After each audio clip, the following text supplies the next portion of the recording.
Sənə icazə, nə gözəl. Qəlbin geniş olsun ya.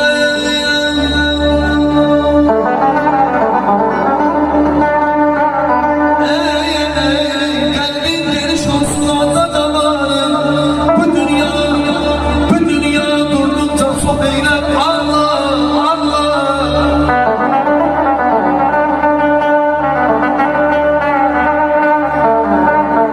Qəlbin geniş olsun ya.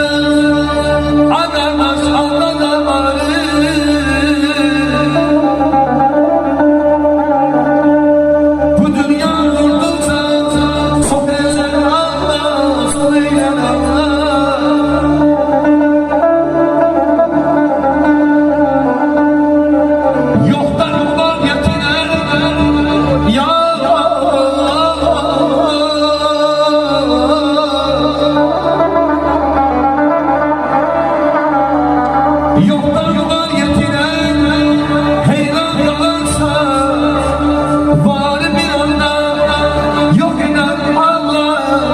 Arif benim var bir yerde yok eden Allah.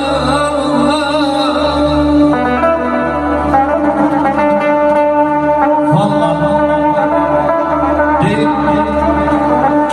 çok şey lazım değil insana. Çok şey lazım değil insana. Məhəmməd dolu göz olsa bəs deyil. Yığır dostlarını hər gün başına, ocaq qalamada köz olsa bəs deyil.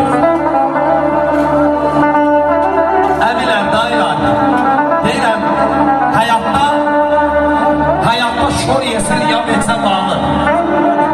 Çalış, qonşularla qalma damalı. Dünyada kalacak dünyanın malı. Çok yeme, az yesen bəsdir. Allah sizi korusun.